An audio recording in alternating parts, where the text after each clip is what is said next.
മാധ്യമം പോഡ്കാസ്റ്റ്. മാധ്യമം editorial 2026 March 31 ചൊവ്വ. തിരഞ്ഞെടുപ്പുകൾ പൗരർക്കിടയിൽ ആത്മവിശ്വാസവും ജനാധിപത്യത്തോടുള്ള പ്രതിബദ്ധതയും വർദ്ധിപ്പിക്കേണ്ടതിനു പകരം അവരിൽ വിശ്വാസനഷ്ടം വളർത്തുകയാണ് ചെയ്യുന്നതെന്ന് ഫ്രീഡം ഹൗസ് പുറത്തുവിട്ട റിപ്പോർട്ട് പരിശോധിക്കുകയാണ് ഇന്നത്തെ എഡിറ്റോറിയൽ. നഷ്ടപ്പെടുത്തരുത് ജനാധിപത്യ രാഷ്ട്രമെന്ന മേൽവിലാസം. ലോകത്തെ ഏറ്റവും വലിയ ജനാധിപത്യ രാജ്യമായിരിക്കെ തന്നെ ജനാധിപത്യത്തിന്റെയും സ്വാതന്ത്ര്യത്തിന്റെയും സൂചികകളിൽ നമ്മുടെ രാജ്യം വീണുപോയിടത്തുനിന്ന് ഇനിയും കരകയറിയിട്ടില്ല എന്ന് തെളിയിക്കുന്നു സ്വാതന്ത്ര്യം സംബന്ധിച്ച അന്തർദേശീയ പഠനവേദിയായ ഫ്രീഡം ഹൗസിന്റെ 2026 റിപ്പോർട്ട്. ലോകത്തെ 195 രാജ്യങ്ങളിലും 13 ഇതര പ്രദേശങ്ങളിലും രാഷ്ട്രീയ അവകാശങ്ങളും പൗരസ്വാതന്ത്ര്യവും ഏതളവിൽ നിലനിൽക്കുന്നു എന്ന് പരിശോധിക്കുന്ന ഫ്രീഡം ഹൗസ് രാഷ്ട്രങ്ങളെ സ്വതന്ത്രം, ഭാഗിക സ്വതന്ത്രം, അസ്വതന്ത്രം എന്നിങ്ങനെ മൂന്നായി തിരിച്ചിരിക്കുന്നു. കഴിഞ്ഞ 2 പതിറ്റാണ്ടായി ഭാഗിക സ്വാതന്ത്ര്യം അനുഭവിച്ചിരുന്ന 19 രാഷ്ട്രങ്ങൾ ഇപ്പോൾ അസ്വതന്ത്രങ്ങളായി മാറിയിട്ടുണ്ട്. ഈ വർഷത്തെ പുതിയ കണക്കനുസരിച്ച് 100-ൽ 62 പോയിന്റ് നേടിയ ഇന്ത്യ വീണ്ടും 1 പോയിന്റ് പിറകിലേക്ക് പോയി ഇപ്പോഴും ഭാഗിക സ്വതന്ത്രമായി തന്നെ തുടരുകയാണ്. സ്വതന്ത്രവും നീതിനിഷ്ഠവുമായ തിരഞ്ഞെടുപ്പ് നടക്കുന്ന രാജ്യമായിട്ടുകൂടി ഭരണനിർവഹണ രംഗത്തെ കൗശലങ്ങളും സൂത്രങ്ങളും ജനാധിപത്യത്തിന്റെ ശോഷണത്തിനും അതുവഴി ഇന്ത്യയുടെ സ്വതന്ത്ര രാഷ്ട്ര പദവി നഷ്ടത്തിനും ഇടയാക്കി. 2020 മുതൽ ഭാഗിക സ്വാതന്ത്ര്യമുള്ള രാജ്യങ്ങളുടെ പട്ടികയിലേക്ക് പിന്തള്ളപ്പെട്ട നമ്മുടെ നാട് ഇപ്പോഴും അവിടെ തുടരുകയാണ് എന്ന് തന്നെയല്ല, പ്രതിവർഷം പ്രതിച്ഛായ നഷ്ടം കൂടി വരികയുമാണ്. രാജ്യത്തെ തെരഞ്ഞെടുപ്പുകൾ പൗരർക്കിടയിൽ ആത്മവിശ്വാസവും ജനാധിപത്യത്തോടുള്ള പ്രതിബദ്ധതയും വർദ്ധിപ്പിക്കേണ്ടതിനു പകരം അവരിൽ വിശ്വാസനഷ്ടം വളർത്തുകയാണ് ചെയ്യുന്നതെന്ന് റിപ്പോർട്ട് സൂചിപ്പിക്കുന്നു.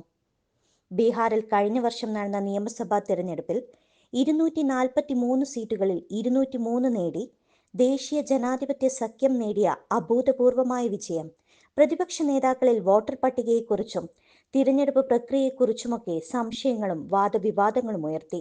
വോട്ടർ പട്ടികയിലെ പ്രത്യേക തീവ്ര പുനഃപരിശോധന മുസ്ലിങ്ങളടക്കമുള്ള പിന്നാക്ക വിഭാഗം വോട്ടർമാരെ ബീഹാറിലും മറ്റ് 12 സംസ്ഥാനങ്ങളിലും പുറന്തള്ളാനുള്ള ശ്രമമായി ആരോപിക്കപ്പെട്ടു.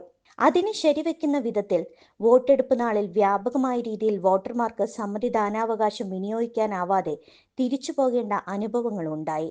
അതുപോലെ BJP കേന്ദ്രത്തിൽ ഭരണത്തിലേറിയതിൽ പിന്നെ രാഷ്ട്രീയ പാർട്ടികൾക്ക് ഫണ്ട് സ്വരൂപിക്കാനുള്ള ഇലക്ട്രൽ ബോണ്ട് സംവിധാനം 2024 സുപ്രീം കോടതി ഇടപെട്ടതോടെ സംവിധാനം മാറിയെങ്കിലും ഏതൊക്കെ സ്ഥാപനങ്ങൾ ഏതൊക്കെ പാർട്ടിക്ക് എന്നതൊക്കെ തിരഞ്ഞെടുപ്പ് കമ്മീഷൻ ഒഴികെ പൊതുജനത്തിന് ഇപ്പോഴും അപ്രാപ്യം തന്നെ. ഇന്ത്യയുടെ ബഹുസ്വര രാഷ്ട്രീയ കക്ഷി സംവിധാനവും ദുർബലപ്പെടുത്തുകയാണെന്നും റിപ്പോർട്ടിൽ പറയുന്നു.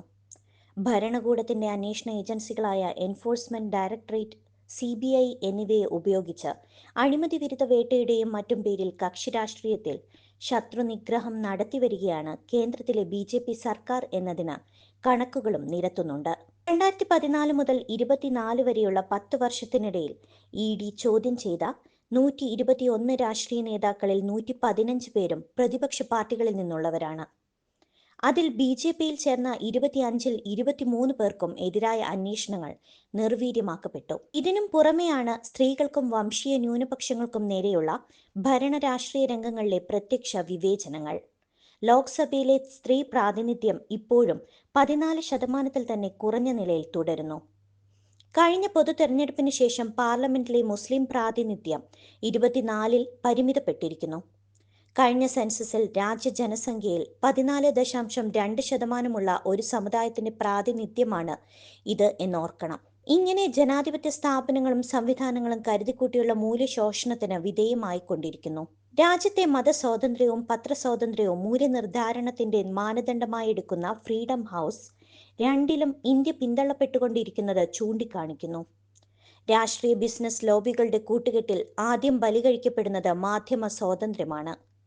ഏത് പ്രതിശബ്ദത്തെയും പ്രതിപക്ഷ പ്രവർത്തനങ്ങളെയും രാജ്യവിരുദ്ധതയുടെ ചാപ്പയടിച്ച് നിശബ്ദമാക്കുന്ന പ്രവണത രാജ്യത്ത് കൂടി വരികയാണ്. പാർശ്വവൽകൃത സമൂഹങ്ങളിൽ നിന്നുള്ള ഇത്തരം പ്രതിശബ്ദങ്ങളെ ഇല്ലാതാക്കുന്നത് ബുൾഡോസർ നീതി നടപ്പാക്കിയാണ്. ഇത് ഭരണഘടനാ വിരുദ്ധമെന്ന് 2 വർഷം മുമ്പ് സുപ്രീം കോടതി വിധിച്ചിട്ടും കഴിഞ്ഞ വർഷവും ഈ കാട്ടുനീതിക്ക് മുടക്കമൊന്നുമുണ്ടായില്ല. 2025 ഏപ്രിലിലെ പഹൽഗാം ഭീകരാക്രമണ ശേഷം മുസ്ലിങ്ങൾക്കെതിരായ വിദ്വേഷ വമന പ്രസംഗങ്ങളിൽ 97% വർധനയുണ്ടായി. മണിപ്പൂരിലെ മെയ്തി കുക്കി സംഘർഷത്തിൽ കുറവൊന്നുമുണ്ടായില്ല. ഇനി ഭരണതലത്തിലാണെങ്കിൽ മാരക നിയമനിർമ്മാണങ്ങളിലൂടെ എതിർശബ്ദങ്ങൾ അടിച്ചമർത്താനുള്ള നീക്കത്തിനും കഴിഞ്ഞ വർഷം ആക്കം കൂടി.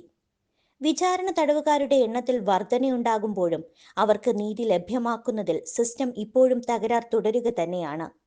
വിചാരണ കൂടാതെ തടവിൽ വയ്ക്കാനുള്ള കാലാവധി 3 മാസമാക്കി ഉയർത്തിയത് ഭരണകൂടത്തിന്റെ പൗരാവകാശ സംരക്ഷണത്തിലുള്ള ഗൗരവ ബുദ്ധിയുടെ കുറവാണ് കാണിക്കുന്നത്.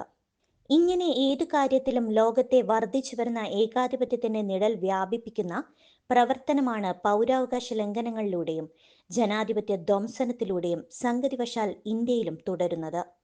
ഒരു തിരുത്തിന് മുതിരുന്നില്ലെങ്കിൽ ജനാധിപത്യ രാഷ്ട്രമെന്ന മേൽവിലാസം തന്നെ നഷ്ടപ്പെടുത്തുന്നതിലായിരിക്കും അത് കലാശിക്കുക. മാധ്യമം പോഡ്കാസ്റ്റ്.